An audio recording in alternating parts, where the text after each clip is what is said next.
Welcome to an Australian Living Labs Innovation Network presentation.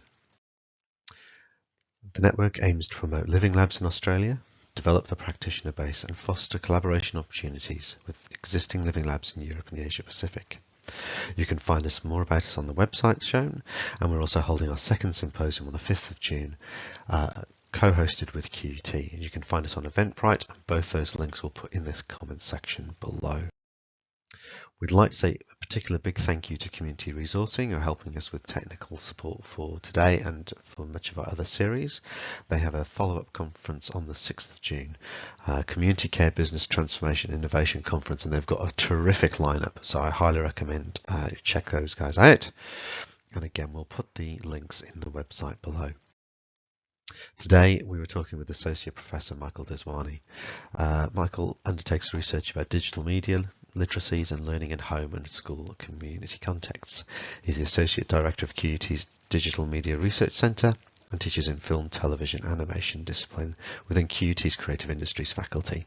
He has two research projects, and the one we'll be talking about today is fostering digital participation through living labs in regional and rural Australian communities. Michael is very accomplished and has won many awards. The one that makes him coolest in my household is being invited to the Minecraft Education Summit and providing the education team with advice on the use of digital game in education. Michael is also a tremendous supporter of the network and is helping us set up the second symposium on the 5th. In this presentation, we had a small issue where it didn't record the webcam, so unfortunately can't see Michael give the answers to the questions, but you can hear what he has to say, and I hope you can find that as informative as I did, and we hope you enjoy the presentation. Thank you. So perhaps you can tell us a bit more about your Living Lab projects then.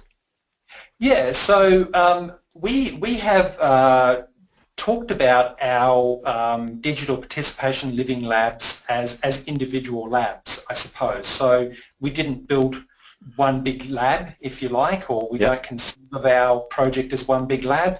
We very much have instigated a series of living labs across community contexts. So our project is called Fostering Digital Participation Through Living Labs in Regional and Rural Communities.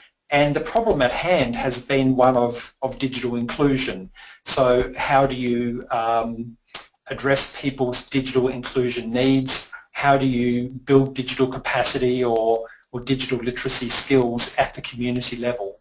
And so we have worked with a whole range of people from ages 15 right through to 80 in this project, and primarily in communities based around the Toowoomba region here in Queensland, and then the Townsville region in Queensland.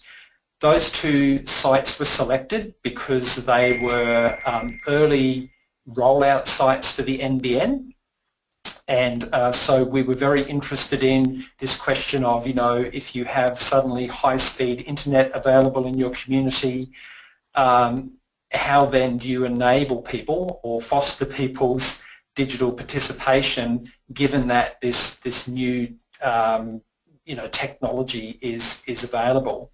So to give you a sense of it, we in the Toowoomba region we had 4 key living labs. So we had one in a town called Pittsworth, which eventually was called Pittsworth Stories, which was about fostering digital participation with senior citizens in the community. So essentially we went to the town and spoke to a whole bunch of people in the town, and then coalesced our interests around this group of older residents who were already undertaking volunteer work in the community but wanted to know how to bring digital technologies into that process. So that occurred in Toowoomba, in Pittsworth, in Oakey, which is another small town not far from Toowoomba. We continue to work with a group of migrant workers who work in an abattoir in Oakey. So these are people who have come to work in the abattoir for the large Japanese company that operates there in Oki. Many of them are second language speakers, English as second language speakers. So we've been working with literacy tutors in Oki to help develop English language skills through bringing a digital component to that. In Toowoomba itself, we have worked on a living lab called Story Yelling, which was co-designed with a group of older teenagers and young people in their early 20s who were very much involved with the independent arts scene in Toowoomba. And so they wanted to tell the stories of Toowoomba. They were inspired by projects like Humans of New York, and they wanted to very much kind of tell those Toowoomba stories. And this actually raises a really interesting point, because we're talking about a continuum here of digital literacy or digital practice that runs from people with very few skills through to people with quite established digital skills, like those young people, but who then wanted to know more. So for us, digital inclusion or fostering digital participation had different points of entry. So for some it was about developing very basic skills, but for others it was about bringing additional entrepreneurial skills, etc., into the mix. So I'm wondering, in terms of that approach, how did that change the approaches you took to sort of co-creation, or how did that affect those kind of co-design, co-creation approaches? Well, actually, interestingly, and one of the things that really comes out of the project, I think, is that all of the people we worked with were incredibly competent around particular kinds of things. It was just that it wasn't necessarily competence in relation to the digital. So the older people in Pittsworth, for instance, they were very involved in the community. They were very competent with organising community events and so on. So they had particular interests that they were passionate about, that they were very much wanting to participate in, but they were saying to us that they simply didn't know how to, they'd heard about Facebook, for instance. They didn't really know how to use Facebook and how to use Facebook to really involve other people in the community in what they were doing and so on. So often it was kind of, for those of us who use digital technologies on a daily basis, lots of the time this was about fostering quite mundane practices, I suppose, but for the people involved, this was very powerful. So we very much have focused in on interest-driven participation as well. So one of the things we wanted to do from the outset was to move beyond the kind of computer class model of developing digital literacies. So we were very keen to start with what people were passionate about, what they were already doing in their community, what they were interested in, and then build from there in terms of the digital.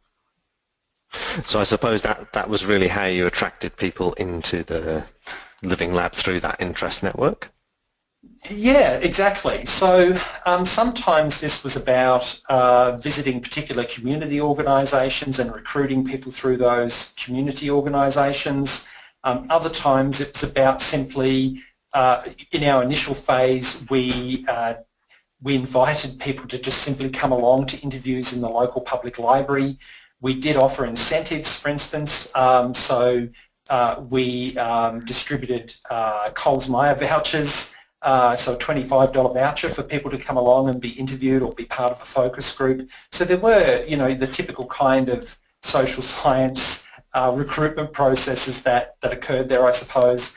But once we spoke with people and they kind of realised that we were wanting to work with them in their community, they very quickly kind of, I think, came to see that we weren't researchers who were there to sort of simply get information from them and, walk away. We were there to kind of say, well, what would you like to do that? What might we do together? So So if I think about the Pittsworth example, that was very much like that. We simply invited people to the library and they came along and got involved like that. If I think about North Queensland and Townsville, another living lab we developed there was called Mix House, and the community and the research team built a makerspace in a shipping container that is now being taken around to various parts of Townsville and is used by the community to do kind of makerspace activities.